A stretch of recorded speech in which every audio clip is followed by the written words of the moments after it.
Buenas tardes, chicos. Buenas tardes. Vamos a desarrollar la clase de geografía. ¿Ya? Vamos a desarrollar esta primera parte que es teoría y vamos a demorarnos 25 minutos en lo que viene a ser la evaluación, la práctica calificada. ¿Está bien? Vamos a pasar entonces inmediatamente a desarrollar la teoría, ¿ya? El tema es sobre geósfera, fuerzas endógenas y fuerzas exógenas. ¿Está bien? Es un tema un poco técnico, eso lo adelantamos, ¿ya? Seguramente ya los chicos que tienen experiencia también sabrán que ese tema ha sido muy solicitado en el examen de admisión San Marcos, así que hay que tomar en cuenta, ¿no? Que de repente el tecnicismo no nos genere quizá temor, duda, porque son términos puntuales que se van a definir, ¿ya? A ver. Tenemos aquí lo que es la estructura interna de la Tierra, lo que nosotros llamamos geósfera, ¿no? Aquí observamos capas que están en el interior de la Tierra, ¿no? Recordemos que la geósfera está formada de capas concéntricas. ¿Concéntricas por qué? Esto es la parte más interna, imaginemos mi puño, que es el núcleo. Sobre el núcleo se dispone el manto y sobre el manto se dispone lo que es la corteza, ¿verdad? En términos generales, por eso se dice capas concéntricas que están dispuestas uno sobre otro en torno a un centro. Ese centro lo conocemos como el núcleo. Existen dos formas de clasificar a la geósfera, ¿ya? Aquí está el lumbrerito. El lumbrerito nos dice que hay un modelo que toma en cuenta la estructura química, o sea, se toma en cuenta a cada una de las capas según la composición química que éstas tienen, ¿ya? A este modelo se le conoce como modelo estático. No nos interesa la dinámica, el movimiento acá, nos interesa solamente los componentes que resaltan en las capas. ¿Está bien? Y este modelo divide la Tierra en tres capas. Por aquí tenemos la capa más delgada que le decimos la epidermis de la Tierra. La capa más delgada es como la piel de la geósfera, que mide aproximadamente 70 kilómetros de profundidad, desde la superficie terrestre hasta 70 kilómetros de profundidad. En realidad no es nada, ¿no? Por eso se le dice la epidermis de la Tierra, porque recordemos que el interior de la Tierra tiene 6.371 kilómetros de profundidad. Por lo tanto, 70 kilómetros es aproximadamente casi nada, ¿verdad? Y en referencia a ello, la corteza tiene solamente 1% de volumen, por eso es la capa más delgada. A diferencia de lo que es el manto, llegamos ya a 2.900 kilómetros de profundidad, ¿ya? Y representa, como se dan cuenta, el mayor volumen de las capas. Frente a la corteza, mira, el manto tiene 83% de volumen, mientras que la corteza solamente 1%. Y el resto sería, pues, el núcleo, ¿no? Aquí el núcleo llega ya hasta los 6.371 kilómetros. ¿Está bien? Y esto tiene un volumen de 16%, ¿ya? Lo característico del núcleo es que está formado de níquel y de hierro. Este último, sobre todo el hierro, tiene propiedades magnéticas, lo que permite que se forme el campo de la magnetosfera en la atmósfera, ¿no? Recuerda que en la atmósfera hay una capa que nos protege del impacto de los meteoritos. Al querer entrar a la atmósfera, un meteorito, lo que hace esta magnetosfera es pulverizar a esta roca, lo convierte en partículas más pequeñas, que al ser más pequeño tiene menor peso y por lo tanto ya no tienen la fuerza suficiente para entrar a nuestra atmósfera y menos a la superficie terrestre. Se quedan orbitando en el espacio del sistema solar, ¿verdad? ¿Y por qué? Porque el núcleo que está en estado líquido, que en este caso es el núcleo externo, es el que, producto del movimiento de la rotación, genera ese magnetismo que va de capa a capa, de núcleo externo a manto interno, a manto externo, a corteza y finalmente a la atmósfera, ¿no? Por eso dice, NIFE se le dice también al núcleo, ¿ya? Tiene 16% de volumen. Algo importante es también lo siguiente, ¿no? Que mientras más aumente la profundidad, ¿me sigues con el cursor, por favor? Mientras más aumente la profundidad, la densidad cada vez va siendo mayor, ¿no? No solamente la densidad, la presión y también la temperatura. En el interior terrestre, aquí en el núcleo, tenemos más de 6.600 grados de temperatura, mientras que la presión es de 6 millones de atmósferas, ¿no? Existe también otra forma de cómo clasificar a cada una de las capas de la geósfera y es siguiendo las propiedades físicas, siguiendo la dinámica, el movimiento que va a tener las capas dentro de su interior, ¿no? Va a haber capas que van a tener menor o mayor movimiento. Y por eso tenemos aquí esta primera capa que según el modelo estático le decíamos corteza. Aquí le vamos a llamar, exacto, le llamamos litósfera. La litósfera es la capa más superficial y también esta abarca una parte de lo que nosotros conocemos como placas, ¿te acuerdas? ¿Está bien? Placas, rocas de gran volumen que sostienen a la corteza. Se le llama litósfera. ¿Está bien? Y claro, en la litósfera existe la corteza continental, que dentro del modelo estático se le llama cial, y la corteza oceánica, que se le conoce como cima, ¿verdad? Luego tenemos una parte del manto. Este manto tiene dos zonas, ¿ya? Este primer sector que vemos aquí, sígueme con el cursor, que se le conoce como la astenosfera, ¿no? Y aquí en la astenosfera se desarrolla algo fundamental, algo importante que es el motor de la dinámica de las capas de la corteza, ¿no? Se le dice el motor de la tectónica de placas. Lo que pasa es que estos bloques rígidos que dijimos se llaman placas, estos bloques rocosos sostienen a la corteza, ¿no? Es como, por ejemplo, yo tengo lo siguiente, ¿no? Esto viene a ser mi placa y sobre mi placa está una capa delgada, esta capa delgada que se llama corteza, ¿verdad? Estos bloques rígidos están en movimiento de esta manera, ¿no? O de esta manera. Esos movimientos nosotros los llamamos como tectónica, ¿no? Y se mueven gracias a ¿qué? Que debajo de las placas, ¿qué hay? Debajo de las placas hay magma en movimiento.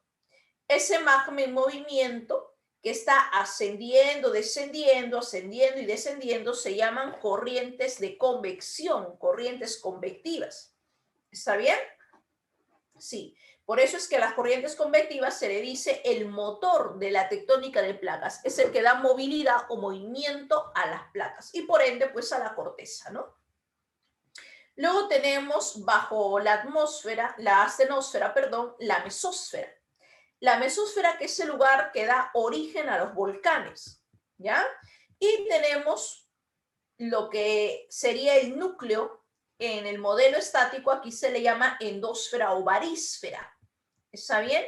Y tenemos la parte externa y la parte interna, ¿no? NIFE externo, NIFE interno. ¿Está bien? Listo.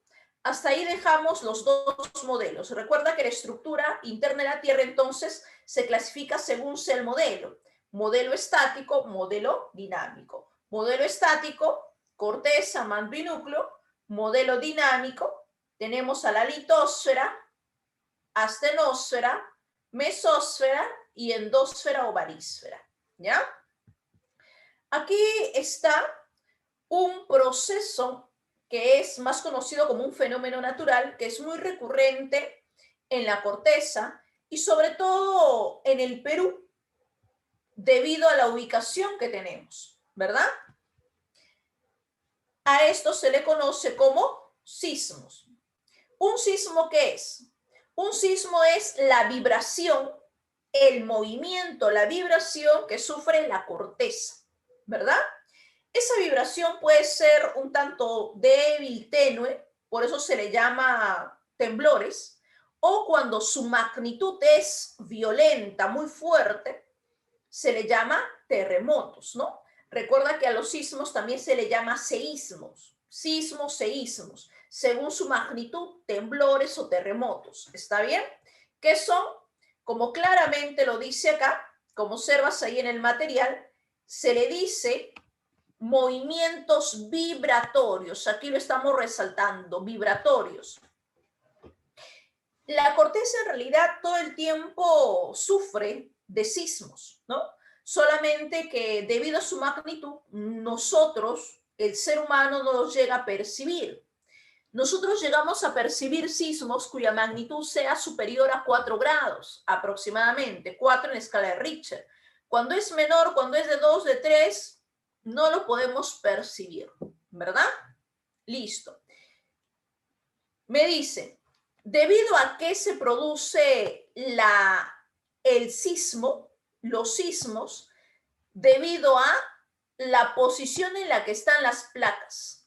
Pueden estar en convergencia, en divergencia o en falla transformante.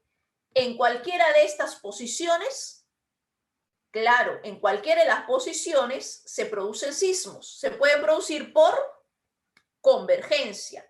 La convergencia puede ser esto, que ven acá, que es choque, o puede ser esto, que es subducción, ¿verdad? Subducción, o también se le dice cuando una placa, exacto, cuando una placa se desliza bajo la otra. ¿Cómo se le llama? Se le llama así, ¿no? Se le dice subducción. ¿Está bien así? Subducción. Listo. Entonces, esto es lo que sucede en la etapa de la convergencia. En la convergencia, o la placa puede estar en choque o puede estar en, claro, en hundimiento bajo otra placa. ¿Está bien? No te olvides, ahí lo hemos escrito, ¿ya? Para que lo tengas en cuenta. Listo. Entonces, esta es una forma en la cual se va a producir los sismos. Decíamos, los sismos son las vibraciones que sufre la corteza. Pero esta corteza, ¿sobre qué descansa? La corteza descansa sobre la placa, ¿sí o no?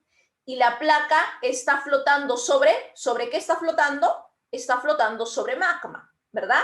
Si el magma se mueve, la placa también se mueve. Y si la placa se mueve, la que va a tener movimiento también, ¿qué es? La corteza. Por eso, claro, los sismos se debe al movimiento diverso que tienen las placas. Y las placas se mueven por las corrientes convectivas, que es el magma en movimiento. Pero esas placas pueden estar en choque, en hundimiento, que es la subducción, pero en ambos casos, choque o hundimiento o subducción, ambas son convergencia. Así como pueden haber placas en divergencia, o pueden haber placas en movimiento de este tipo. ¿Qué movimiento es este? Movimiento lateral, movimiento una al lado de la otra, que es, claro, la falla transformante. Entonces, convergencia, divergencia, separación, y movimiento lateral es falla transformante. Sin embargo, debemos precisar que el lugar o la posición en la cual la mayoría de placas genera sismo y de gran dinámica, de gran magnitud, es en esta etapa, en la etapa de convergencia. Aquí es donde se genera mayor actividad sísmica. En divergencia también, aunque más está señalando otro tipo de formaciones en los fondos oceánicos, ¿no? La falla transformante también genera actividad sísmica, no tan fuerte como una convergencia, pero sí lo hace. Por ejemplo, tenemos a la placa de Nazca con la placa norteamericana, perdón, la placa del Pacífico con la norteamericana. Ahí se encuentra una falla conocida, que es la falla de San Andrés, que genera actividad sísmica pues allá en Norteamérica, en Estados Unidos, ¿verdad? Claro, pero el cinturón del fuego del Pacífico es el mayor centro de concentración sísmica y volcánica del planeta. Ahí se libera más del 90% de energía que acumula el interior terrestre.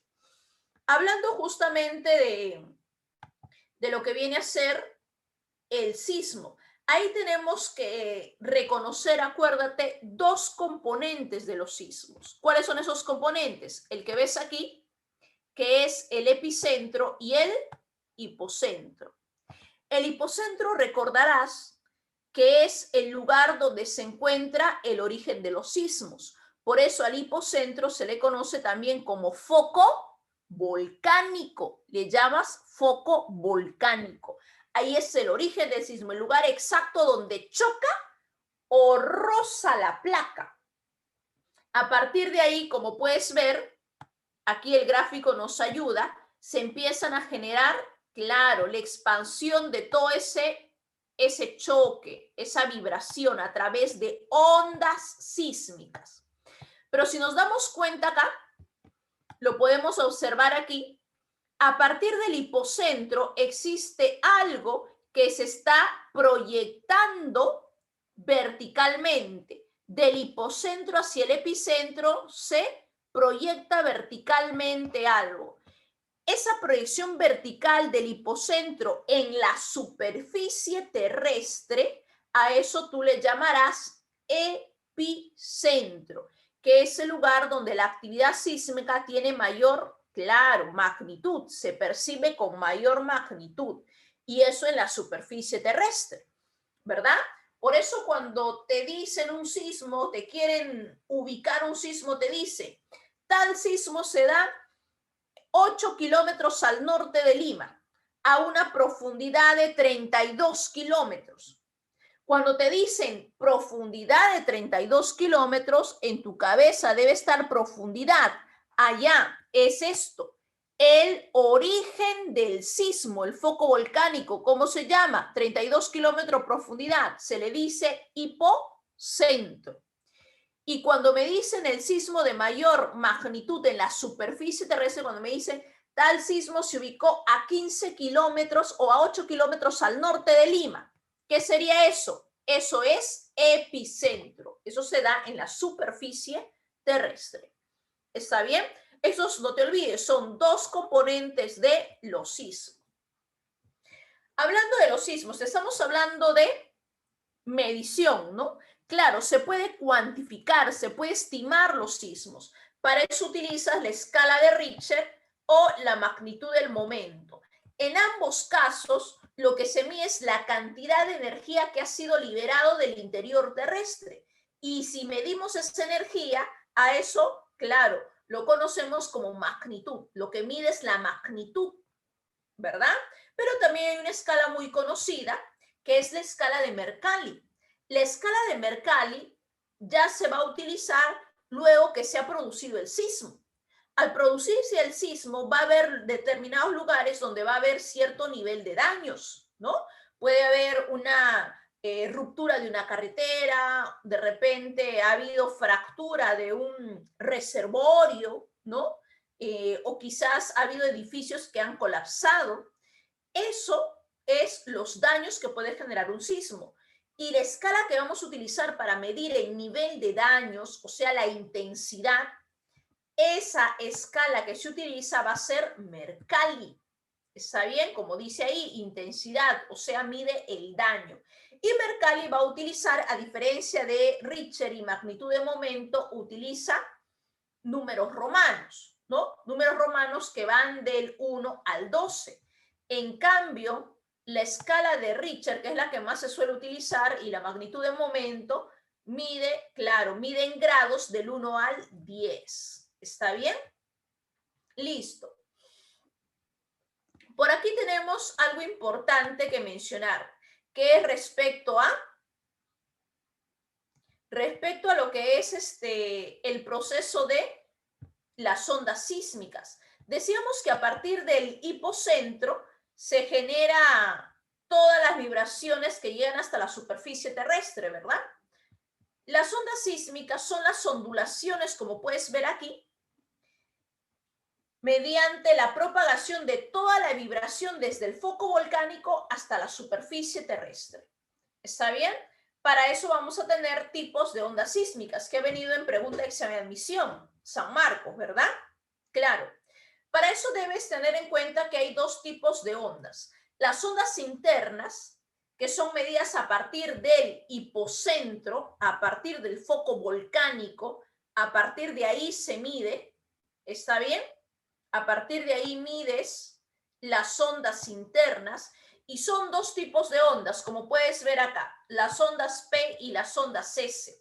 Se le conoce como ondas primarias y ondas secundarias. Se miden a partir del hipocentro, ¿verdad? A partir del origen del sismo. Si tomamos en cuenta el epicentro, a partir de ahí también se pueden hacer el estudio de las ondas superficiales, que son las ondas que están acá, las ondas R y las ondas L, que son las ondas Rayleigh y las ondas Love. Lo tienes acá, mira. Ondas internas o profundas, primaria y secundaria, se propagan a partir del hipocentro y por este lado tenemos a las ondas superficiales, ¿verdad? A partir del epicentro, las ondas Love y las ondas Rayleigh. La que de alguna manera para nosotros es, entre comillas, más peligroso, ¿no? Llámese peligroso por los daños que puede ocasionar de acuerdo a la preparación, a la fragilidad de repente que vamos a tener en nuestras viviendas, son las ondas superficiales, son las que pueden causar mayor daño a nuestras estructuras, ¿verdad? A nuestra infraestructura. ¿Está bien? Y además, mientras menos profundidad tenga el sismo, se va a percibir con mayor magnitud en la superficie, ¿verdad? ¿Está bien? Listo. Continuemos entonces por acá. A ver. Aquí tenemos también que señalar lo que son las placas, ¿ya? Cuando hemos hablado de las placas hemos dicho que son grandes bloques rocosos. Estéfano, ¿cuál es la más destructiva? Justamente las ondas primarias. ¿Está bien? Ambas tienen nivel de destrucción, pero, perdón, son las ondas superficiales, ¿está bien? Más que las primarias y más que las secundarias. Si hablamos de las placas, decíamos que las placas son grandes bloques rocosos que están sosteniendo la corteza y se encuentran sobre la astenosfera. Están flotando sobre ese magma en movimiento. Existen dos tipos de placas, ¿está bien?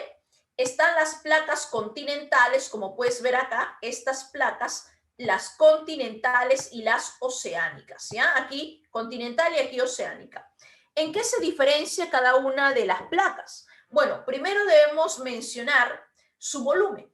Como te puedes dar cuenta, las placas continentales son de mayor volumen. Y ahí tenemos ejemplos como la placa, por ejemplo, la euroasiática, la placa sudamericana, la placa norteamericana, ¿verdad? La placa de la Antártida, claro, esas son placas continentales, son de mayor volumen. El detalle es que son más livianas que las oceánicas, son de menor densidad.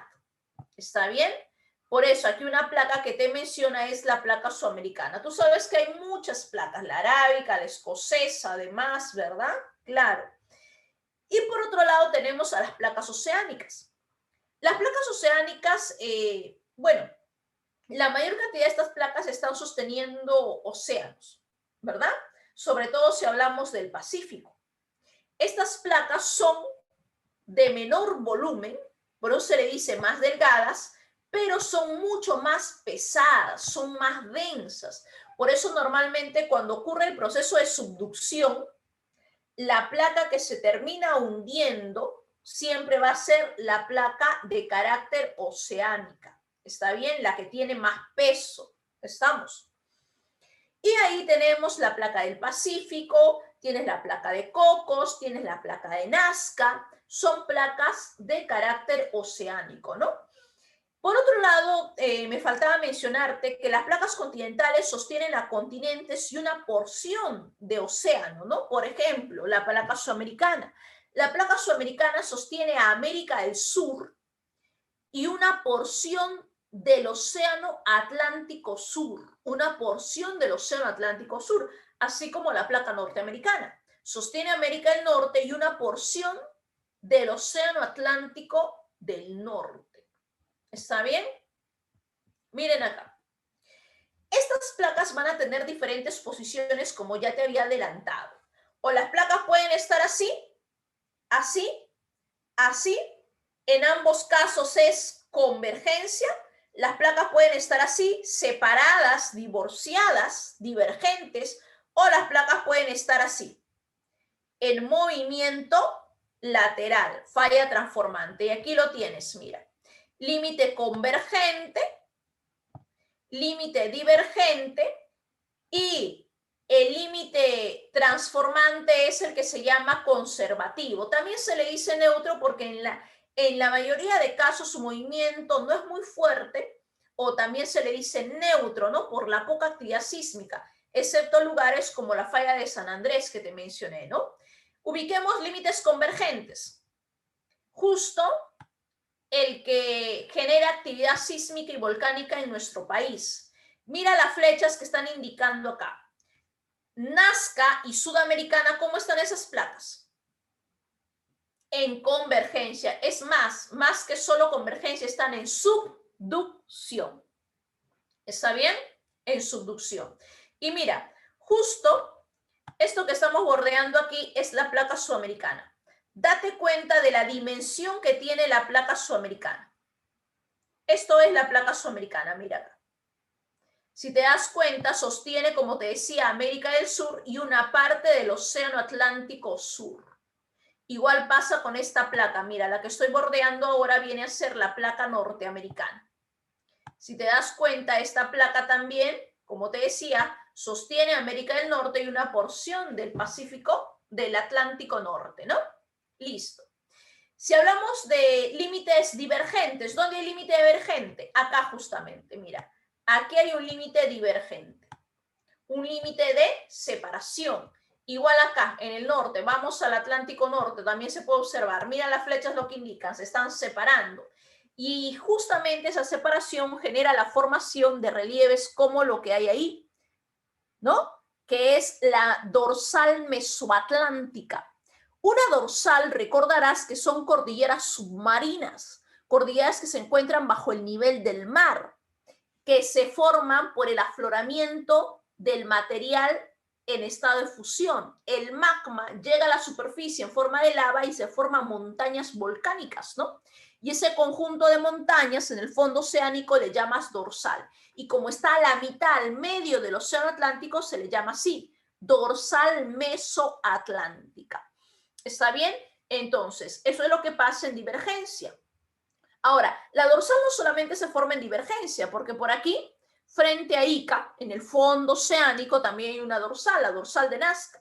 Al estar, mira acá, sígueme con el cursor, justo por acá también ha habido emanación de magma, ¿no? Y por aquí se ha formado volcanes, o también este magma ha llegado al fondo marino y se ha terminado formando dorsales, ¿no?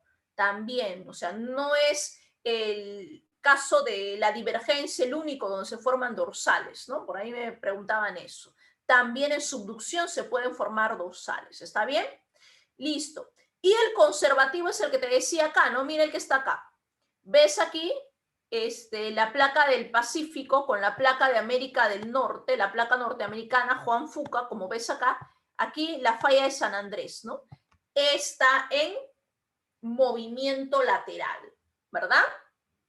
Listo. Entonces, hasta ahí, por ejemplo, tenemos lo que es los límites, ¿ya? Pasemos a lo siguiente. Mira, aquí, por ejemplo, se señalan los límites que te acabo de mencionar. Convergente, divergente y transformante, ya para resumir, ¿no? Pasemos a otro punto. ¿Qué hay en los bordes convergentes que también ya lo habíamos adelantado? Aquí, por ejemplo, está el proceso de subducción. Mira cómo esta placa de color verde se introduce bajo esta placa de acá, bajo esta placa que observas acá, ¿verdad? Se introduce, se hunde, ¿ya? Y si te das cuenta, en este proceso de hundimiento, aquí se forma una especie de superficie cóncava de hundimiento. A este lugar de hundimiento le llamas así, le llamas fosa abisal, ¿ya? Fosa, que también está, hay una en el Perú, ¿no? La fosa de Nazca, aunque la de mayor profundidad, que tiene más de 11.000 metros de profundidad, debes saber, es la fosa de las Marianas, la que se encuentra en el océano Índico, ¿verdad? Claro, por la zona del océano Índico Pacífico, ¿no? ¿Está bien? ¿Y qué sucede? Al darse este proceso, mira, sígueme acá con el cursor, hemos dicho se hunde una placa y lo que va a generar con la placa que está superpuesta es la va a presionar, mira. A ver, me miras acá. Al hacer este choque, la placa pesada, la placa oceánica, en el caso del Perú, llámese Nazca Sudamericana, la placa de Nazca choca contra la sudamericana y mira, la presiona, mira lo que está pasando con mi brazo, mira lo que está pasando con mi puño, con mi mano. Y la pliega, la deforma, mira esta deformación. Y si la placa está así deformada, lo que está sobre la placa, que es la corteza, también se termina deformando. ¿Y qué genera? Mira, mira al deformarse ahí está, la corteza que formó las montañas, sucesión de montañas en la superficie terrestre, ¿verdad? A eso se le conoce como cordilleras continentales. Esas cordilleras continentales son cordilleras como los Andes, ¿no? Claro, cordillera como los Andes. Eso en proceso de subducción. ¿Está bien? Y además también recordarás que en el sur del Perú se ha formado toda una actividad volcánica, sobre todo en el Valle de Andagua, en la zona de Arequipa, ¿no? Claro, casi todo el sur, porque hay volcán del Misti, el Tutupaca, el Lubinas, ¿verdad? Hay varios volcanes ahí, en Ayacucho, en Tacna, claro, en Arequipa, Moquegua. Y además también hemos dicho que concentra actividad sísmica, ¿no? Entonces, el primer caso es convergencia entre una placa oceánica, como la que te mencioné, esta es placa de Nazca y esta sudamericana, y una placa continental. ¿Está bien? Otra forma de borde convergente es la convergencia entre una placa oceánica con otra placa oceánica. ¿Está bien? Y aquí también puede haber proceso, mira, acá, de subducción. Observa cómo esta placa se hunde y esta placa se superpone. ¿Y qué se termina generando? Por aquí puede haber emanación de magma, llega a la superficie del fondo oceánico y se terminan formando volcanes, ¿no? Emanación de masa volcánica, emisión de lava y se termina formando lo que son como cordilleras que sobrepasan el nivel del mar. Cuando ya sobrepasan el nivel del mar, ¿qué se forman? Islas, ¿verdad? Eso es cuando son dos placas de carácter oceánico. ¿Está bien? Listo. Tenemos también a este otro borde que es el de obducción, ¿no? Este borde de obducción sucede en este caso cuando las dos placas son de carácter continental. Dos placas son de carácter continental. Mira, el GIF te está mencionando cómo esta placa se va hundiendo, pero primero van convergiendo porque estaban separadas, mira. Estaban separadas, claro. Si te das cuenta, remontemos a tiempos antiguos, recordemos que entre lo que hoy es Europa y Asia y lo que sería la parte de Oceanía, la parte de la India, todo ese sector, era una zona donde había un mar antiguo cuando hablamos de la Eurasia y Gondwana, ¿no? El mar de Tetis, ¿no? ¿Qué pasa? Estas dos placas se empiezan a juntar, aquí estamos hablando de la placa eurasiática y la placa indo-australiana, y mira, esta se hunde, esta llega, y las dos al superponerse uno sobre la otra, toda esta corteza se termina deformando. Y todo esto dio como origen a la formación de los Himalayas, ¿verdad? El Himalaya se forma por obducción y convergencia entre la placa eurasiática y la placa indo-australiana. ¿Está bien? Listo. Aquí tenemos otro caso de los bordes divergentes, ¿ya? Ya para quedarnos por acá también, esta parte tenemos que avanzar. En los bordes divergentes hemos dicho que se forman dorsales, ¿no? Por ejemplo, aquí esta placa se está separando de esta de acá y sale magma aquí sale, emana magma, y al llegar el magma al fondo oceánico se enfría, se consolida y se forma la dorsal. Y existe una especie de cuño, una especie de hundimiento, ¿no? En toda la parte alta de la dorsal que se conoce como riff. ¿Está bien? Riff. Listo. Y acá están los bordes conservativos o también transformantes. Ese es el movimiento. El lateral es el más pasivo. No crea ni destruye corteza, a diferencia de estos. Se le dice bordes divergentes o constructivos. ¿Por qué? Para dejarlo acá. Porque cuando emana magma, sígueme con el cursor, mientras más magma salga, ese magma entra en estado de solidificación, se consolida y las placas cada vez van a estar más y más y más separadas. Sale magma, se separa. Sale más magma, más es la separación entre placa y placa. Y al separarse, ¿qué pasa? Tiene que haber ese magma entre placa y placa, ¿sí o no? Ese es nuevo suelo oceánico, se construye suelo. ¿Está bien? Mira, todo este suelo del océano Atlántico, tú debes saber que no existía, ¿no? No existía océano Atlántico, no existía suelo del océano Atlántico, sino que todas esas placas, como dijimos, eurasiática, norteamericana, africana y sudamericana, se están separando. Y al separarse entre ellas emana lava, y al emanar lava se consolida y se forma suelo oceánico. Por eso dice constructivo, se construye suelo oceánico. En cambio, en lo anterior que mencionamos, que es el caso de por ejemplo, los bordes convergentes, aquí estos bordes convergentes son destructivos. ¿Por qué? Porque al hundirse una placa, ¿a dónde se va? ¿A dónde llega esta placa hundida? Llega a lo que llamamos nosotros la astenosfera, ¿sí o no? Llega a la astenosfera. Aquí lo puedes ver, esto llega a la astenosfera. Y al llegar a la astenosfera, termina por generar ¿qué cosa? Termina por generar su fusión. Toda la placa se hunde, la astenosfera se fusiona y por lo tanto la placa se destruye, destructivo. ¿Está bien? Listo. Entonces aquí, chicos, eso viene a ser por este lado, ¿ya? Rapidito para continuar acá. En el caso de las fuerzas de la geodinámica externa, rápido, 2 minutitos acá. Las fuerzas externas o la geodinámica exógena son las que se encargan de moldear a la superficie terrestre. Por ejemplo, sígueme acá con el cursor, ¿no? Si yo tengo aquí un relieve de esta manera, ¿qué va a pasar? Con el tiempo, con los años, puede ser que este relieve termine teniendo una forma más definida. Míralo ahí, míralo. Este relieve está mucho más definido, ¿sí o no?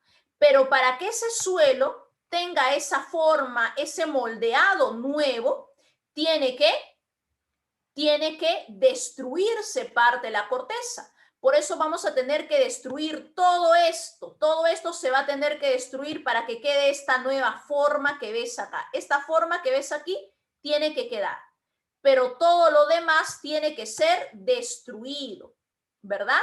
Y de eso se encarga la geodinámica externa. ¿Qué es? La geodinámica externa son una serie de procesos y agentes que se van a encargar de darle nueva forma al relieve, moldear ese relieve, pero para moldearlo van a tener que destruirlo.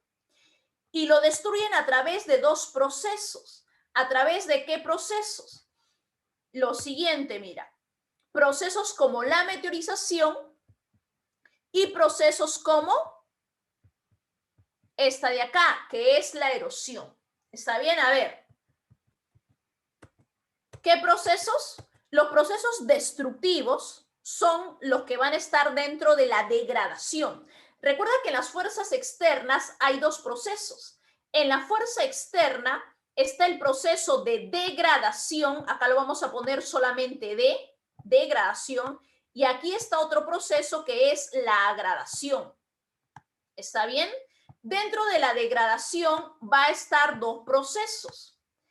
Los Procesos de degradación son procesos destructivos. Y ahí está la M de meteorización y lo que llamaríamos la erosión. ¿Está bien? La erosión. En cambio, en la agradación, que ya es más que destruir ahí, lo que se hace es acumular todo lo destruido, ahí está la sedimentación o depositación y la compactación. ¿Ya? Así se va a dividir. Por ejemplo, acá. Miren, continuemos. La meteorización. Mira, la radiación solar que ves ahí ha calentado esa superficie terrestre, esa roca, y lo dilata. Durante la noche el aire se enfría, la roca también, la roca se contrae. La roca se dilata, se contrae, se dilata, se contrae. ¿Cómo termina esa roca a lo largo de cierto tiempo? Termina fragmentada, destruida, desintegrada. Y al desintegrarse viene otro agente que viene a ser, por ejemplo, lo que es acá la lluvia, ¿no? Y lo que hace es todo este material que estaba destruido acá, la lluvia al generar los cursos de agua, los ríos, va a ser más fácil que el río pueda arrastrar o desgastar el relieve. Desgasta y arrastra todo lo meteorizado. Pero cuando arrastra todo lo destruido y lo transporta, a ese proceso se le llama erosión. ¿Está bien? Y esa erosión tiene etapas. El arranque, que es cuando se retira toda la roca, se retira toda la cobertura, inclusive vegetal, porque los ríos pueden arrastrar hasta materia orgánica, materia forestal, y lo transporta. Esos son los procesos que están dentro de la erosión. Una vez que todo ha sido trasladado, transportado, ese material sedimentario se acumula. A ese proceso de acumulación se le va a llamar sedimentación, viene de sedimento, depositación, que es la sedimentación cuando se deposita todos los restos, los sedimentos en la parte baja o llana o en la baja cuenca, ¿no? Y una vez que todo se ha acumulado, parte de ese material transportado se adhiere a la nueva superficie. A eso se le llama compactación, la adhesión del sedimento al nuevo suelo. Esos dos procesos están dentro de la agradación. ¿Está bien? Esta meteorización, hemos dicho lo importante aquí, que es la desintegración in situ, porque la meteorización no genera desplazamiento, movimiento, se descompone en su mismo sitio, ¿ya? La meteorización puede ser física o química, ¿está bien? Es lo principal. También hay una meteorización de tipo biológica, como esta, ¿ya? La meteorización física, ¿cuál es la diferencia? Porque nos interesa más la física y la química. Que la meteorización física se va a encargar solamente de desintegrar la roca.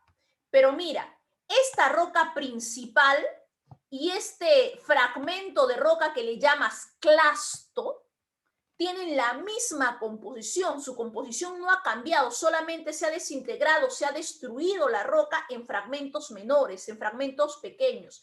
Es el caso de la termoclastía que genera eso, ¿no? En cambio, en la meteorización química ya no hay una sola desintegración o fragmentación, sino que más hay. Hay descomposición. Quiere decir que esta es la roca principal y los restos, que son los clastos, tienen otro componente químico, porque ha ingresado más oxígeno o carbonato de calcio. Por ejemplo, ahí está la oxidación o la carbonatación. ¿Está bien? Y en lo biológico, que es cuando hay adhesión de restos orgánicos vegetales o de repente algún tipo de fauna en esto, ¿ya? Ahí están los tipos de erosión. Hay erosión fluvial, que lo generan los ríos, erosión marina, la dinámica de las olas, erosión eólica, lo que generan los vientos, y lo que es la erosión kárstica, lo genera el agua subterránea. ¿Está bien? Y la erosión glaciar, que lo generan los nevados y los glaciares. Aquí, la erosión fluvial normalmente forma lo que es cañones, pongos, ¿verdad? La erosión marina genera, por ejemplo, lo que son los acantilados, los arcos. La erosión eólica genera estas rocas, ¿no? en las partes altas, de repente, en una zona como en Marcahuasi, por ejemplo, en Marcahuasi encontramos figuras pétreas que tienen diferente forma por acción de los vientos. Esto viene a ser una gruta, ¿verdad? Formada por el agua subterránea que de alguna manera hace que sea muy sensible la roca calcárea, la roca caliza, y al hacerla sensible, la roca cae, cede por gravedad. Y esto es, por ejemplo, un valle Nu, que se refiere a los pasos o abras formados por dinámica glaciar. ¿Ya, chicos? Vamos a pasar a lo que es su práctica. Muy buenas noches, chicos, chicas. ¿Ya? En esta oportunidad voy a ayudarles a la resolución de la práctica dirigida de la semana 3. ¿Listo? Entonces empezamos, son 12 preguntas. Empezamos con la primera pregunta. Ahí está. ¿Qué nos dice? La estructura interna de la Tierra puede dividirse en capas. Es así que si consideramos el modelo estático, la capa que presentaría un mayor volumen se denominaría.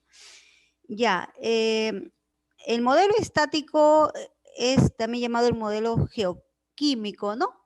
En la cual dividen a las capas de la Tierra en función a los minerales de las cuales están hechas, ¿ya?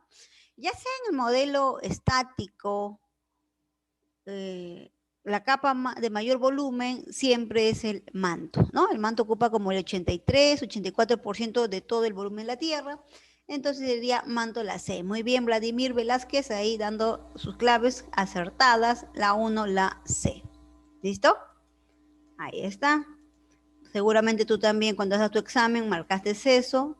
Tal vez tienes apuntado ahí tus claves que marcaste o te acuerdas, ¿no? Que marcaste que era la letra C. Muy bien, ¿ya? Entonces, con esa, la primera pregunta. ¿Listo? A ver, apúntalo. Ya sabes, alguna duda, consulta, no estás de acuerdo, por el chat, ¿ya?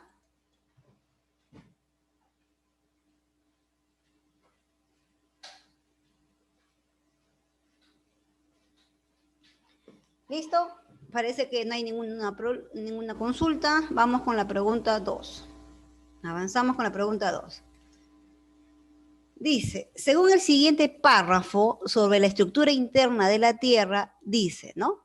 Tiene características de un cuerpo viscoso, con diversas temperaturas y densidades, causa por la cual sus capas realizan movimientos de ascenso y descenso, es decir, movimientos de convección, que pueden originar plegamientos, fracturas o fallas sobre la superficie terrestre. A partir del párrafo anterior, dichas características corresponden a la capa de la geósfera denominada. Ya, si me dicen que es una capa viscosa donde hay corrientes o movimientos de convección, eso me hace recordar a la astenosfera, ¿no? Muy bien, Vladimir, también la letra B, ¿no? La B de barco, esa es la clave. Las corrientes de convección o corrientes convectivas, que son magma en movimiento, se dan en la astenosfera y son las que mueven a las placas litosféricas, ¿no? Muy bien. La B, la 2, la B, ¿sí?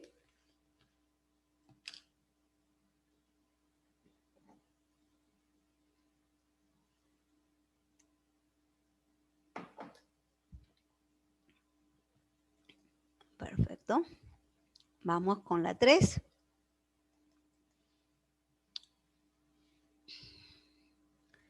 El litoral peruano a orillas de la cuenca del Pacífico integra el cinturón de fuego circunpacífico, donde ocurren más del 80% de los sismos que afectan a nuestro planeta. En el borde del litoral llamado zona de subducción, la placa oceánica de Nazca se introduce bajo la placa continental sudamericana a razón de 9 centímetros cada año, lo que da lugar a procesos de formación de... Ya, entonces acá me están hablando de subducción, ¿no? De que la placa de Nazca se hunde debajo de la placa sudamericana. Ya, cuando hay subducción significa que hay una convergencia de placas, ¿no? Producto de la convergencia se forman fosas marinas o abisales, se forman cordilleras continentales, se forman cinturones volcánicos y también se generan sismos. Se puede generar todo eso. Entonces, de esas, la que aparece sería la A, ¿no? Las cordilleras, claro que sí. Las cordilleras continentales, como la cordillera de los Andes, ¿no? Se ha generado producto justamente de ese choque y subducción de placas, ¿ya? La 3, la A. Esa es la clave correcta. Ahí está. Listo.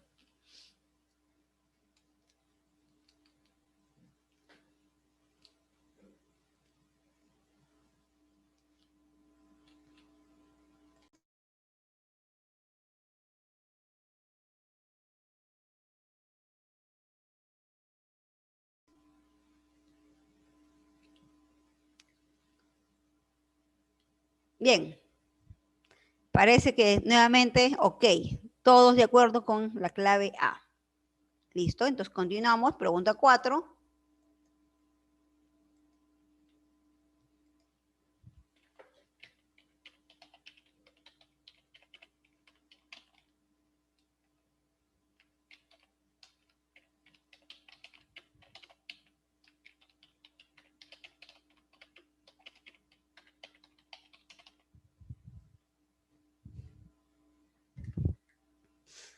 La pregunta 4 dice, un grupo de especialistas en oceanografía recorren diversos sectores del Océano Pacífico y al estar a unas cuantas millas de las costas de Filipinas, se percata que su embarcación está pasando por la fosa de las Marianas, ubicado en los fondos oceánicos, considerada la más profunda de la corteza terrestre, que tiene su origen en... Ya, la pregunta habla de la fosa, ¿no? De la fosa. Siempre que me digan fosa, siempre que yo lea fosa, siempre que yo escucho fosa, eso me tiene que llevar a pensar en convergencia de placas, necesariamente, ¿no? En esa convergencia va a haber subducción, o sea que una placa se une debajo de otra. Y entonces la A, pues muy bien, nuevamente Vladimir, la letra A es la clave correcta, ¿no? Vladimir ya vea buena 4 de 12. Estamos en buen camino, la A.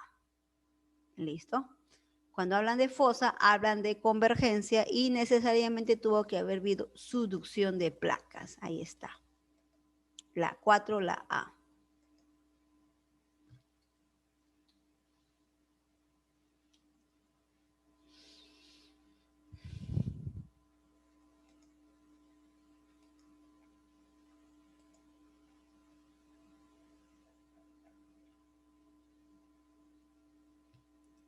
¿Listo? Entonces continuamos con la 5.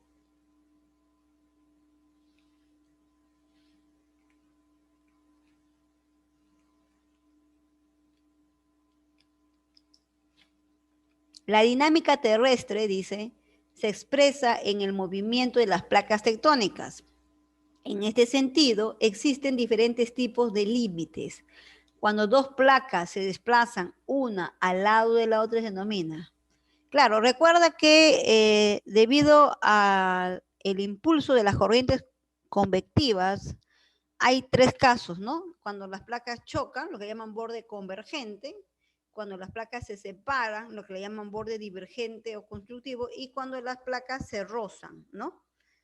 Se rozan lateralmente. Ya, justamente eso habla de acá, ¿no? Que se desplazan una al lado del otro. Entonces, este es el caso de las fallas transformantes, ¿no?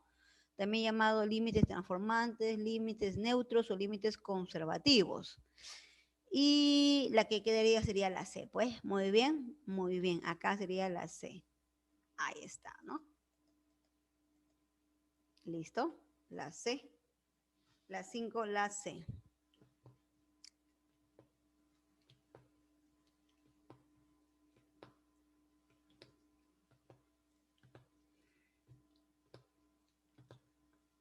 Avanzamos entonces. Pregunta 6.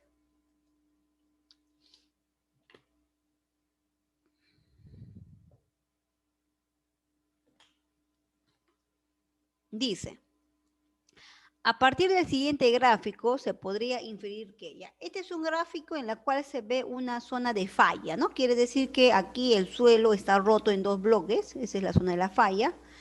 Al romperse el suelo, producto del rompimiento de las rocas, se ha generado un sismo. De ahí que este sea el hipocentro, ¿no? el hipocentro. Es el primer origen o el origen inicial del sismo. A partir del hipocentro se desprenden las ondas sísmicas, ¿no? Que van en todas las direcciones. Del hipocentro, la prolongación acá arriba en la superficie es el llamado epicentro, ¿no? Considerado el segundo origen del sismo, y del epicentro también se propagan ondas sísmicas en todas las direcciones. Listo. Entonces, ¿qué puede inferir? La alternativa A, el hipocentro, o sea, el origen interno, es el punto a partir de la cual se puede medir la intensidad de un sismo. Falso. Si yo quiero medir la intensidad, quiere decir que yo quiero medir los daños, y los daños se manifiestan acá arriba, en la superficie, ¿no? Por eso es que la A no podría ser. La B, el epicentro, o sea, aquí en la superficie, es el lugar donde se manifiesta de forma primaria el sismo. Falso también. El sismo se manifiesta de forma primaria o por primera vez aquí abajo en el hipocentro. Las fallas, o sea, estas líneas de acá, expresan las rupturas en la placa. Esa es correcta.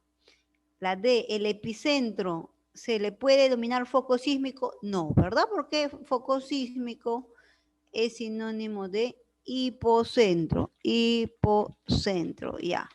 Por lo tanto, la que se puede inferir es la C, y esa tiene que ser la clave. Esa tiene que ser la clave. A ver. ¿Está? Bien, esa es la clave. Muy bien, Vladimir. Muy bien, Joyce también, que marcó la C por ahí.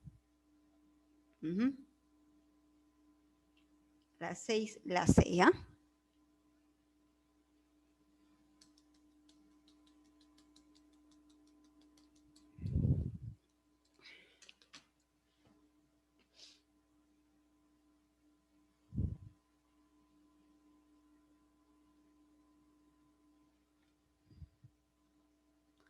Perfecto, avanzamos entonces ya con la 7.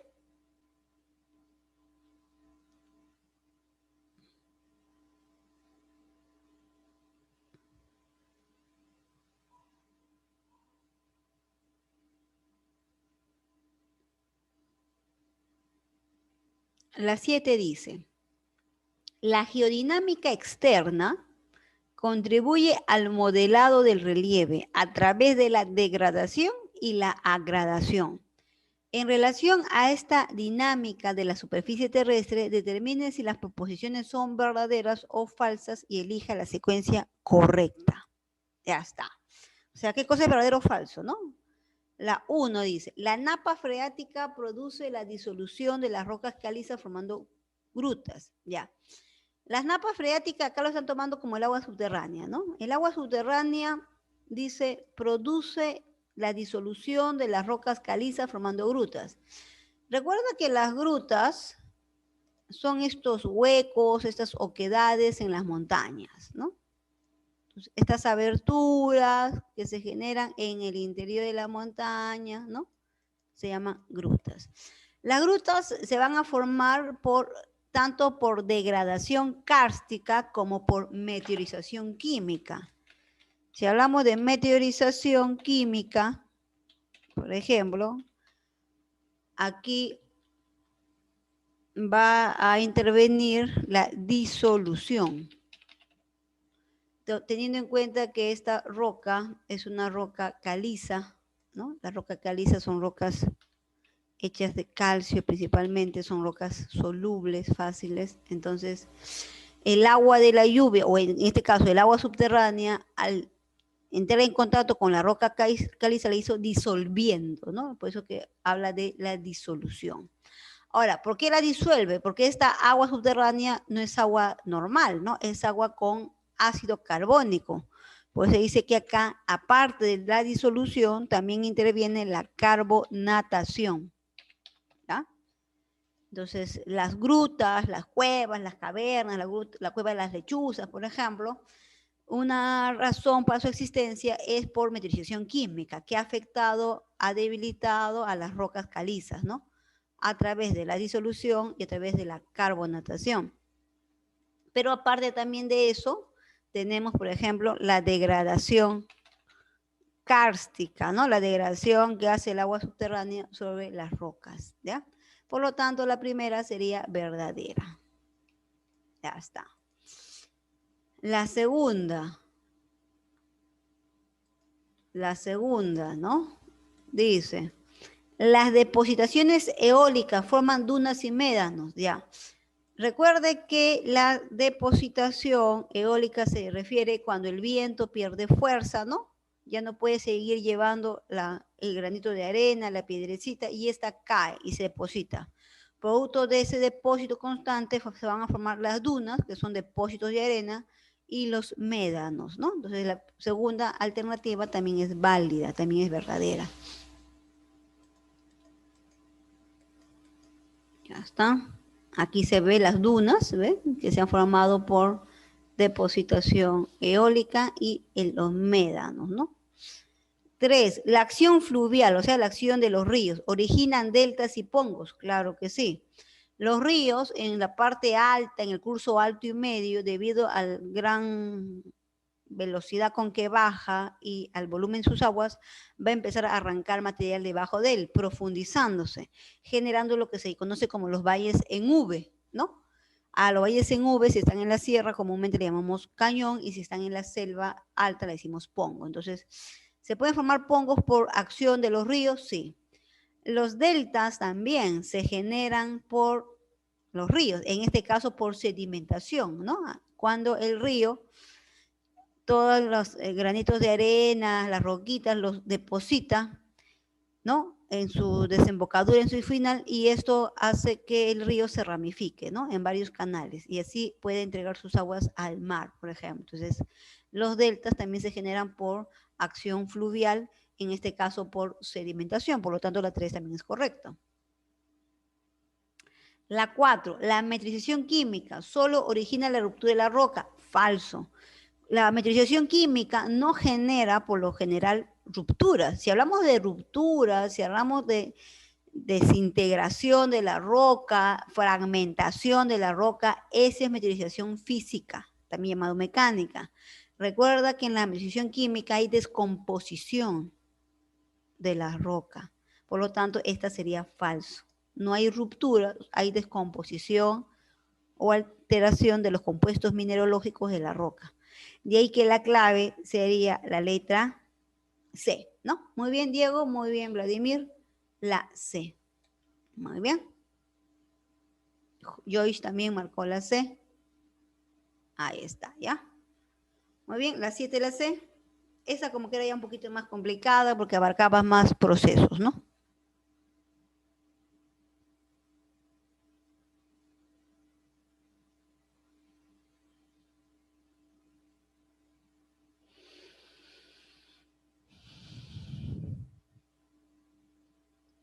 ¿Listo? Bien, no llega ninguna consulta, ninguna duda. Parece que todos están de acuerdo con la clave. Vamos con la 8 entonces, ¿ya?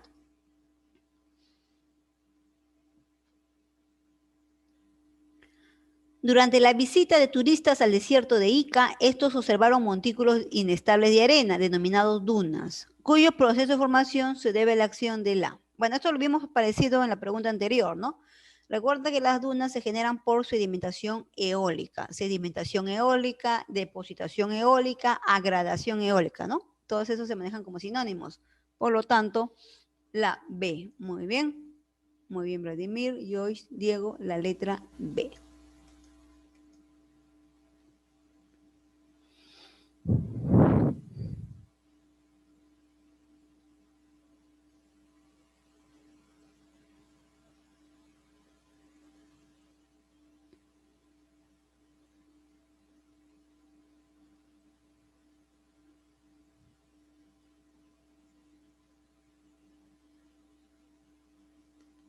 ¿Listo? Parece que ustedes han dado bien su examen, que todas las claves son correctas, no veo ninguna duda. Nadie dice por qué no es otra clave. Todo va bien, entonces.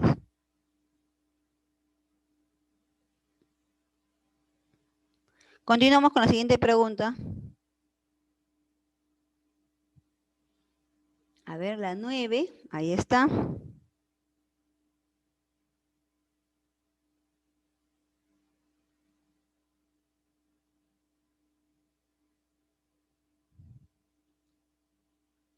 Una experiencia que puede haber ocurrido en casa es que accidentalmente un vaso de vidrio se ha fraccionado, o sea, se ha roto, ¿no? Debido a que estaba caliente y lo colocamos en agua fría.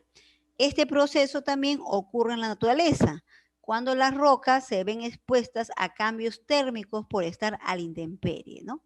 A este proceso se le denomina, ya, si están haciendo la comparativa entre una roca y el vaso de vidrio se rompió, la roca también se rompe, dice, ¿no? Por estar expuesto a cambios bruscos de temperatura, o sea, primero a mucho calor y luego a mucho frío. Si la roca se rompe, eso es meteorización física, ¿no? O también llamado mecánica.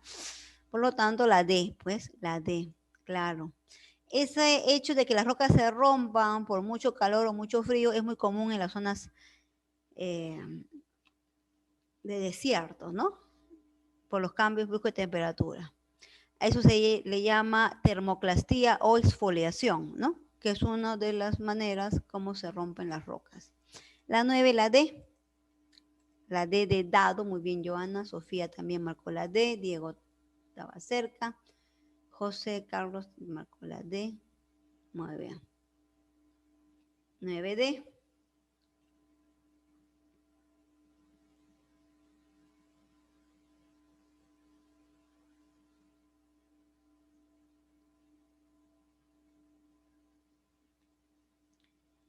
Vamos con la 10, ya estamos a 3 y terminamos.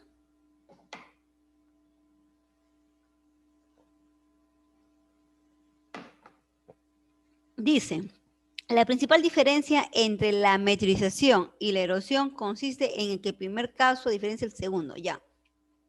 Si hablamos de meteorización, sabemos que esto es el daño que sufre la roca en su mismo sitio, o sea, in situ, ¿no? Quiere decir que la roca que está formando los cerros, el suelo, las montañas, al estar a la intemperie se puede descomponer o se puede romper, se puede fraccionar.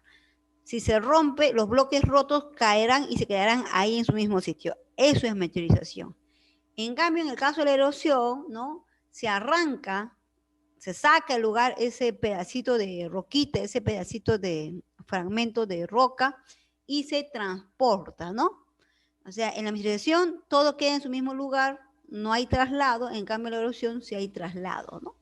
Entonces aquí la clave tendría que ser la C, ¿no? La meteorización consiste cuando la roca en su mismo lugar se daña y ahí mismo queda, en su mismo lugar, in situ. In situ significa en su mismo sitio. Por lo tanto, la 10 sería la letra C.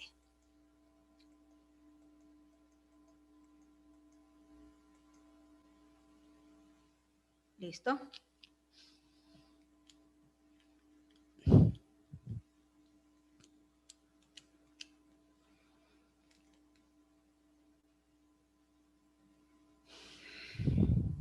Ya. Alguien pregunta por aquí, ¿en qué consiste la gelifracción? Aquí está la gelifracción. A la gelifracción también le llaman crioclastía. Es una manera de meteorización física, o sea, es una manera como la roca se puede romper. Esto es muy común en zonas muy frías. Hablamos de la alta montaña, por ejemplo, en el Perú a más de 4.000 metros, o también en la zona de los polos. Debido a las bajas temperaturas, el hielo va a empezar a abrir las grietas, profundizar las grietas de la roca, hasta que finalmente la va a romper, la va a fraccionar. Entonces, cuando hablamos de crioclastía o gelifracción, algunos le llaman hasta helada también, ¿no? Helada es por acción del hielo, ¿ya? Por si acaso alguien preguntaba. Espero que con eso lo haya entendido un poquito mejor. Aquí tenemos justamente una diapo que habla sobre eso.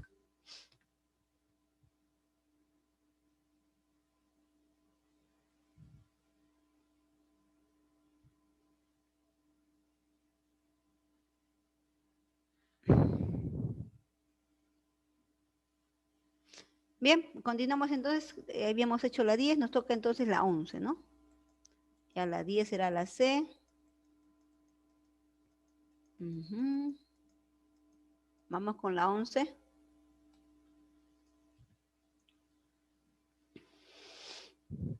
Ya, la 11 dice,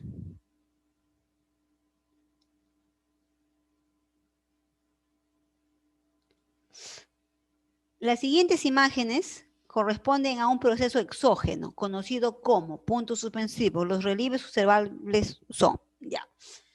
La imagen es una zona cercana al mar, próximo al mar, ¿no? O sea, por ahí ya eso me sirve de pista. Yo veo por aquí un arco marino, ¿no? Recuerda que los arcos marinos se generan cuando las olas van arrancando fragmentitos a esta roca, ¿no? Y le dan la forma arqueada, le generan esta oquedad o hueco. Ya este es el arco marino.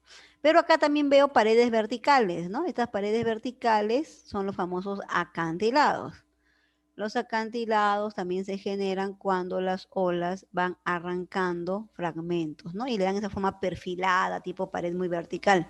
Entonces yo veo aquí acantilados, este es acantilado, y esto es un arco, ya, por acción del mar. Por lo tanto, se descarta la A, ¿no? Porque A es viento, ya. Acá mar, ya muy bien. Acantilado, ya acá, acantilado. Arco marino, ya, arco marino. Playa no hay, por ningún lugar yo veo playa, entonces se descarta la D. O es la B o es la C, ¿verdad? Ya, el arco marino y los acantilados se generan cuando las olas van arrancando material rocoso, ¿no? O sea, eso sería, si es arranque, sería la degradación, estaría dentro del grupo la degradación. No podría ser pues sedimentación, porque sedimentación es cuando se deposita, ¿no? Entonces, por descarte, la clave tiene que ser la letra B. Agradación es arranque de material, cuando las olas, al golpear los relieves, las rocas van arrancando material, ¿no? La B. Muy bien. Diego Alejandro, Vladimir, Joyce también marcó la letra B. Ahí está.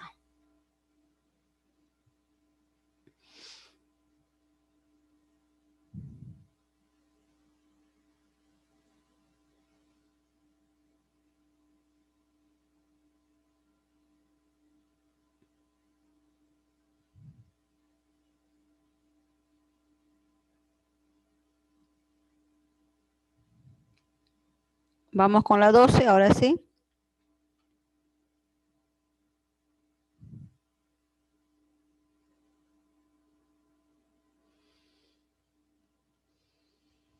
Dice, los ríos son considerados los agentes exógenos con mayor capacidad niveladora, debido a que pueden recorrer muchos kilómetros antes de desembocar en el océano.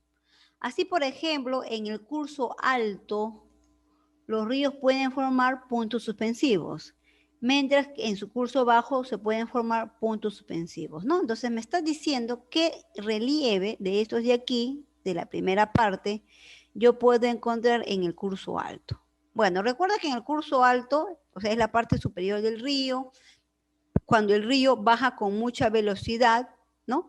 Y por lo tanto es muy desgastador, arranca mucho material. Producto de ese arranque puede formar cataratas, puede formar cascadas, puede formar saltos, puede formar valles en V, ¿no? Estos valles en V, si están en la sierra, le llamamos cañón, si están en la selva, le llamamos pongos, ¿no? Ahora, entonces, hasta ahí o es la A o es la D, la que van a calzar, ¿no? Aquí, en la zona punteada. Los meandros no se forman en los cursos altos de los ríos no hay meandros, y los valles en U son formados por el hielo, entonces no es la B ni la C, ya. Luego dice, mientras que en su curso bajo se pueden formar. El curso bajo, como tú muy bien recuerdas, chico chica, es la parte final del río, ¿no? En la parte final del río, como vemos aquí en esta imagen, los ríos generalmente van más lentos, van más tranquilos, y algunos van a formar meandros, ¿no? Meandros, ¿ves? Por eso dice que meandros, que son estas curvitas, ¿no? En el curso bajo. Pero también aquí va a predominar la sedimentación, o sea, el río deja material formando sus terrazas fluviales, formando sus barrizales, formando sus deltas, formando sus islas fluviales y sus valles, ¿no? Entonces, entre la A y la D, la que mejor concuerda aquí sería la A, la A, los deltas, ¿no? Los deltas. Ahí está. Ahí se puede ver un delta y los deltas se forman en el curso bajo por sedimentación eólica, fluvial. Por lo tanto, la clave es la letra A. ¿Listo? Muy bien, Diego. Muy bien, Vladimir. Muy bien, Michelle.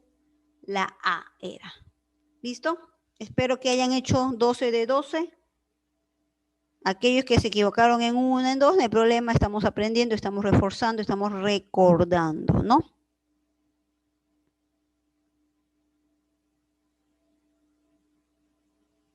Muy bien. Tenemos ahí unos minutos libres para que cualquier consulta sobre el tema o temas pasados que han hecho y no tienes alguna duda, lo puedas mandar por el chat, ¿no? Diego dice, yo hice 11 de 12. Está muy bien, Diego. Vamos, arriba el ánimo. No tengas miedo, ¿ya? Sin miedo al éxito, Diego. 11 de 12 es algo muy, muy respetable, ¿no? Casi perfecto. Muy bien.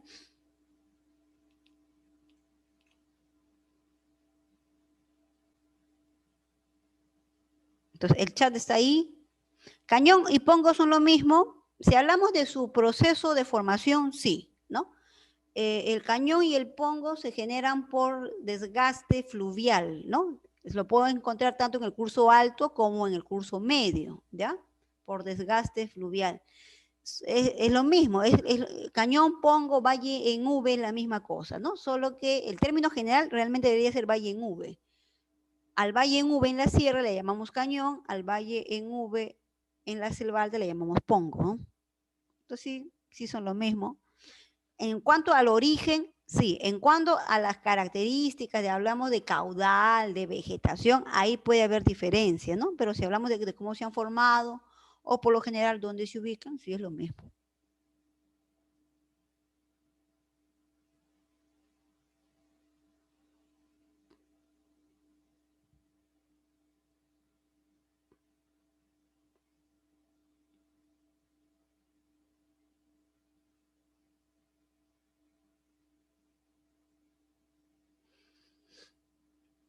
Alguien dice, ¿me puede explicar sobre la isostasia? Ya, para entender la isostasia, ¿no? Tenemos que recordar, a ver.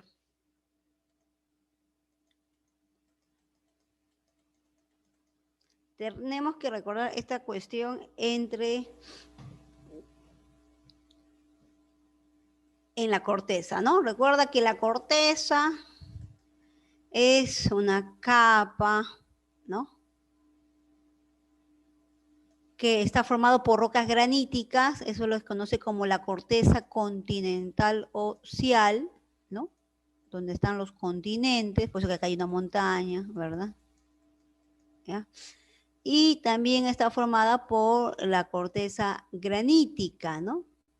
O sea, es basáltica, y eso se le llama sima. Ya está.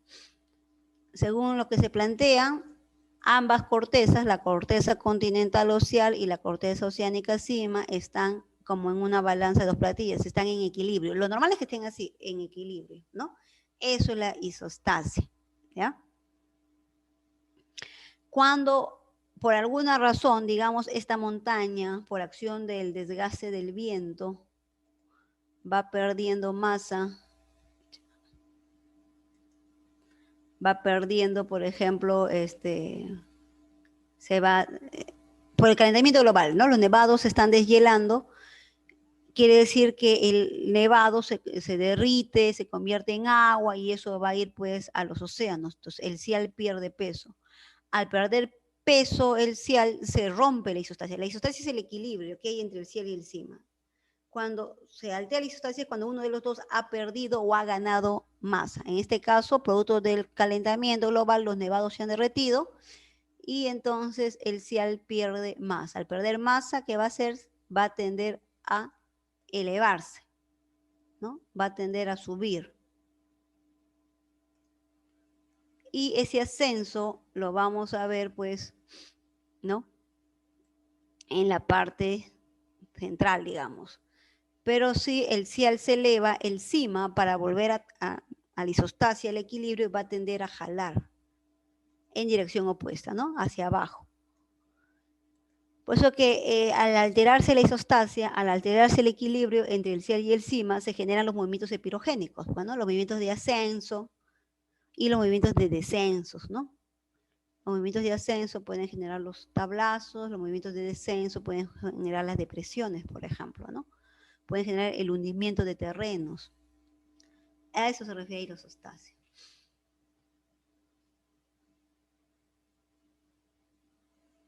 Ya, alguien dice, ¿me podría explicar sobre la subducción y la abducción? Ya.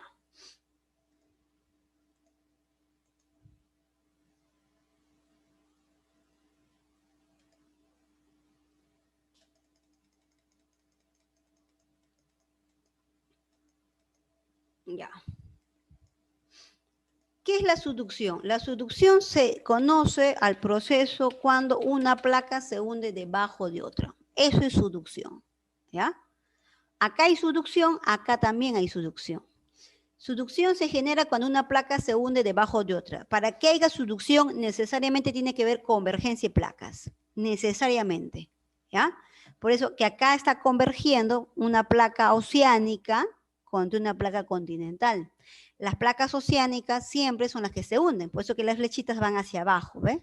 Entonces, esta se está hundiendo, entonces yo hablo de subducción, ¿sí? Aquí yo tengo la convergencia de dos placas oceánicas. Esta es una placa oceánica porque encima está el océano, el agua. Esta es otra placa oceánica.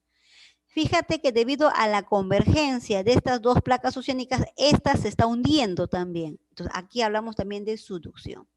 Siempre cuando tú te digan, te hablen, escuches subducción, están hablando de que una placa se está hundiendo. ¿Quién se hunde? Siempre se hunde la placa oceánica. Entonces, ¿hay dos casos donde puede haber subducción? Sí, ¿no?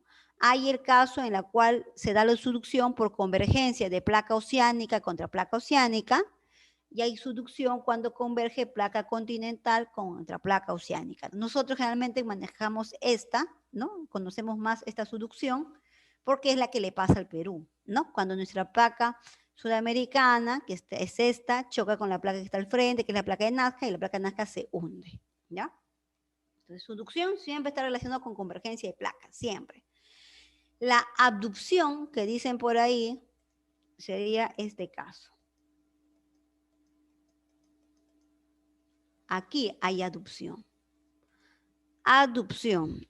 Abducción. También le llaman acreción. ¿Ya? La adopción o la acreción, lo mismo, se le conoce también a la divergencia de placas.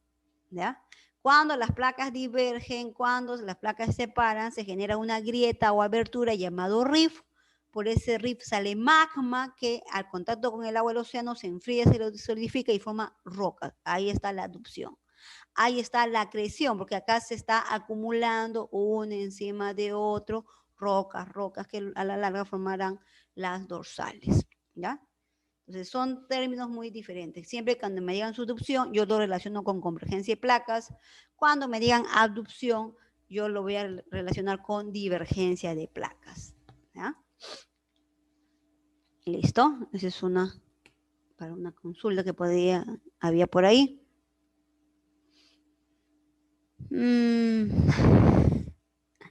Ya, alguien pregunta, vulcanismo intrusivo y extrusivo. La diferencia está en la palabra, pues, ¿no? Intrusivo es interno y extrusivo es afuera, ¿no? En el vulcanismo intrusivo, el magma, la roca fundida, se queda en el interior de la Tierra, ¿no?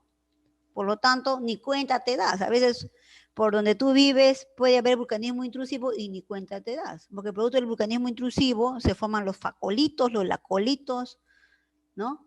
Los sills, etcétera. En cambio, el vulcanismo extrusivo es cuando el magma ha logrado aflorar la superficie, ha hecho un hueco, ha generado una abertura, un cráter, y por ahí el magma se está derramando, se está vertiendo.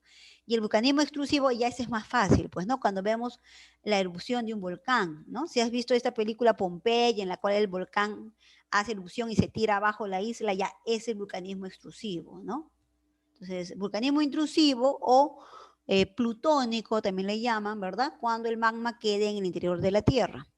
el vulcanismo extrusivo o volcánico, porque el magma sale al exterior, ¿no? Aparte del vulcanismo extrusivo, que muy representativo son los volcanes en erupción, también está pues las fuentes termales o lagunas calientes, están los geysers, ¿no?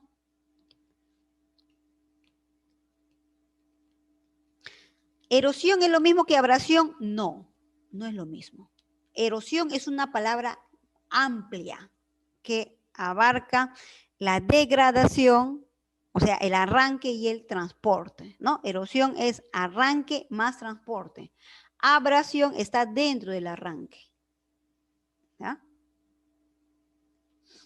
Entonces la cosa es así, ¿no? La erosión es un proceso amplio que va a abarcar tanto el arranque de material más el transporte del material. ¿Ya? Ahora, ¿cómo se puede arrancar material? De diferentes maneras, ¿no? Dependiendo del agente. Dependiendo del agente se puede arrancar de diferentes maneras. Si hablamos de masas de agua, como los ríos, ¿ya? Como el hielo, como el mar, hablamos de una manera de la abrasión, ¿no? ¿Ya? Pero si hablamos del viento, por ejemplo, hablamos de corrosión, hablamos de deflación, etcétera.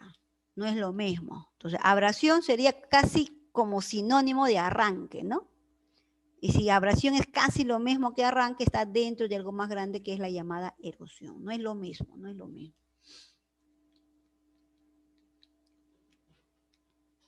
¿Listo? Alguien dice, ¿cómo se forman las estalactitas y las estalagmitas? ¿Alguna vez has tenido una vela encendida? ¿Alguna vez cuando te han cortado la luz, se te ha ido la luz por un apagón, has prendido una vela, ¿no? Ya. La vela está hecho de cera. Ahí va a haber una flama, ¿no? Que es la llamita. Esta llamita va a calentar a la cera se va a derretir y va a empezar a colgarle por aquí, por así decirlo, ¿no? Acumulación de cera, ¿no? Ya. Lo mismo pasa en las cuevas, ¿ya? La cueva es el hueco, ¿verdad? Ese es el hueco, la cueva es el hueco, ya está. El hueco en la montaña, en la roca, ya. La cueva se ha formado generalmente por la degradación kárstica, cuando el agua subterránea ha ido disolviendo, carcomiendo la roca. Pero esa agua subterránea está llevando esos granitos de, piedritas, esos granitos de arena, esas roquitas, esos fragmentitos roquitas de la cueva. Como el agua empieza a gotear, ¿no? Desde la cueva, empieza a gotear, ¿sí? En esa gota de agua va a haber fragmentitos, ¿ya? Fragmentitos de roquitas. Entonces, el agua va a caer o el agua se va a evaporar y el fragmentito de roquita va a quedar, ¿no? Va a quedar colgando aquí del techo. Conforme aparezca otra gota de agua, el agua se evapora, la roquita queda aquí pegada, cohesionada y van a empezar a formar estos dientecitos rocosos, ¿no? Que cuelgan del techo, ¿no? Al igual que aquí la cerita estaba colgando igualito. Si esta gotita con agua que tiene en su interior una piedrita cae al suelo, ¿no? La piedrita quedará acá, el agua seguirá formando un pequeño río subterráneo, un riachuelo, y conforme el agua empiece a gotear, aquí va a seguir cayendo y acumulándose fragmentitos de rocas, ¿no? Y desde la base de la cueva se formarán estos dientecitos rocosos. Y así se forman las estalactitas y las estalagmitas. Se generan por sedimentación kárstica. Lo mismo que le pasa a la vela, ¿no? Que empieza a acumular aquí fragmentitos, lo mismo pasa en el interior de la cueva.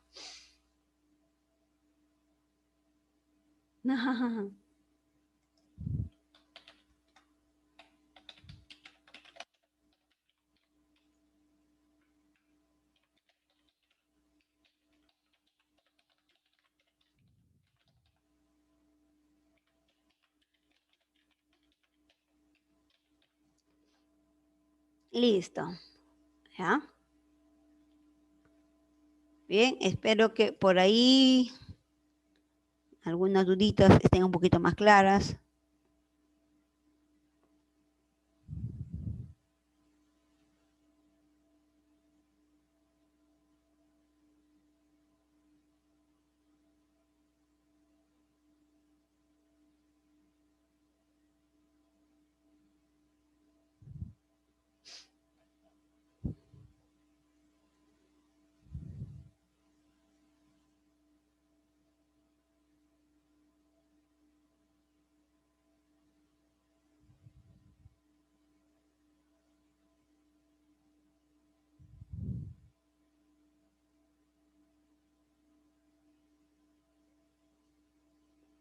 ¿Ah? Muy bien. ¿Alguna duda más? ¿Alguna consulta más? A ver.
A ver, tenemos unos 5 minutos libres. A ver, sus apuntes, sus dudas sobre temas pasados por el chat. Aprovechen los minutitos libres que tenemos.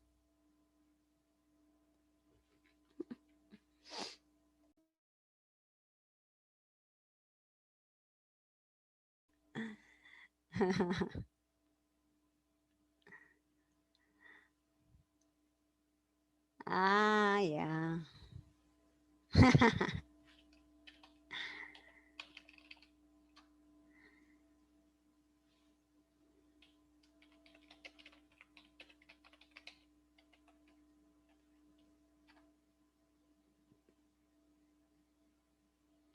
Ya. Aquí un compañerito dice, ¿por qué la temperatura depende de la latitud? No, depende de la latitud. La temperatura es la sensación de calor o frío presente en el aire, ¿no? Esa es la temperatura. Y la temperatura varía con la latitud y la altitud, no depende, ¿no? Sino que varía. La latitud, recordamos, es la distancia de un punto cualquiera al ecuador terrestre, ¿no? Se supone que si yo estoy cerca al ecuador terrestre, donde los rayos del sol llegan con mayor fuerza, obviamente, al llegar más rayos solares cerca a la vertical, habrá mayor temperatura, ¿no? Las temperaturas serán más elevadas, ponte 30 grados centígrados. En cambio, si yo me ubico en los polos, ¿no? Donde los rayos del sol llegan apenas rozando la Tierra de forma tangencial, apenas iluminan y apenas calientan, la temperatura necesariamente pues tendría que ser un poquito menos, ¿no? Entonces, no es que la temperatura depende de la latitud, la temperatura varía con la latitud, ¿no? Zonas cercanas al ecuador o de baja latitud, siempre mayor temperatura porque los rayos solares llegan directa a la vertical, directa al suelo, ¿no? Y en los polos, los rayos llegan de forma tangencial.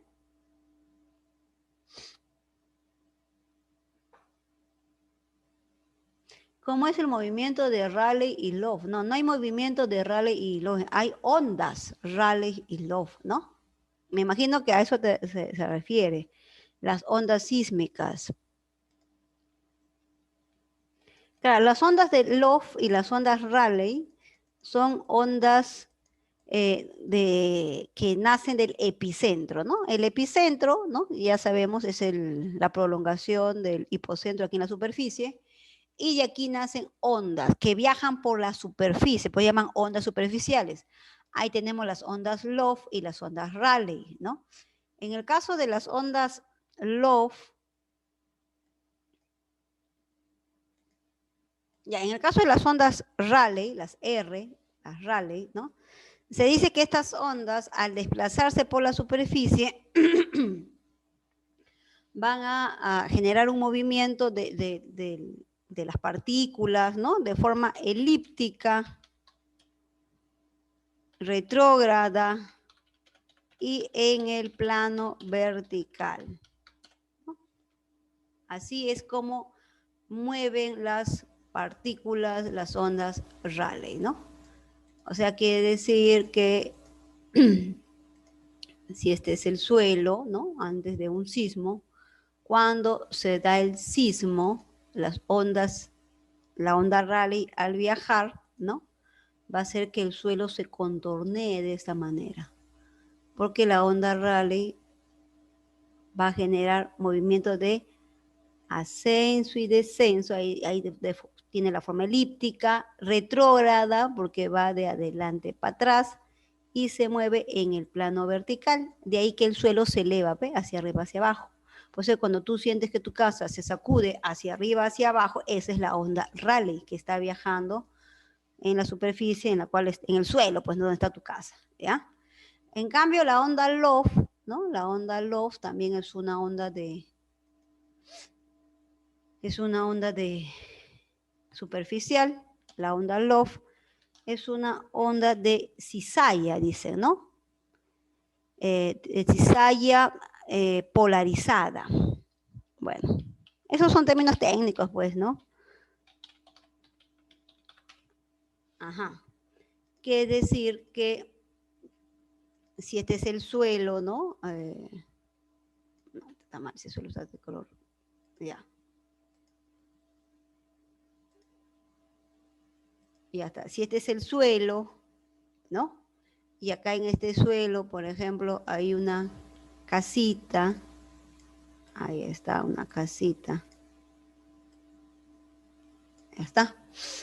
La onda L, la onda Love, al pasar, lo que va a provocar es que el suelo se sacude, ¿no? Con toda, con la casa también se va a sacudir, pero se va a sacudir en forma de cizalla, o sea, en forma de zigzag, adelante, atrás, ¿no? Para adelante y luego para atrás. Pues dice en cizalla, en forma de zigzag, como se mueve la culebra, polarizada de un lado para otro y en el plano horizontal, ¿no? Por eso que digamos que esta es tu casa, ¿no? Esta es tu casa, este es el suelo, y mi palma es el suelo, y esta es tu casa. Cuando viene la onda Rayleigh, la casa se mueve así, ¿no? Tú sientes que la casa va hacia arriba, hacia abajo, hacia arriba, hacia abajo. Esa es la onda Rayleigh. En cambio, la onda Love, ¿qué hace? Tu casa acude adelante, atrás, adelante, atrás, ¿no? Y ahí es cuando las casas se parten, se vienen abajo, pues, ¿no? Estas son las ondas Love y las ondas de cizalla, ¿ya?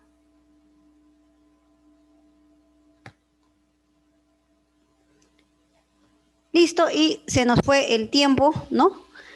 Usamos casi la mitad de la clase en la resolución de la práctica dirigida y la otra mitad para algunas dudas, consultas que tenían por ahí. Bueno, chicos, chicas, espero que como a nuestro amigo que sacó 11 de 12, ¿no? Hizo buenas 11, te haya ido bien también en tu práctica, al igual que Diego. Y si no, no hay problema, todavía falta mucho para el examen, ¿no? Tenemos tiempo para seguir repasando. Entonces, bueno, agradecerles por su participación, por sus preguntitas, por las claves, ¿no? Que ayudaron justamente a resolver las prácticas. Y ya la próxima semana, Dios mediante, tu profesor ya estará contigo para que te ayude, ¿no? ¿Ya? Nos vemos entonces, cuídense un montón y conmigo será hasta una nueva oportunidad. Gracias, hasta luego, chicos, hasta luego, Cordicita.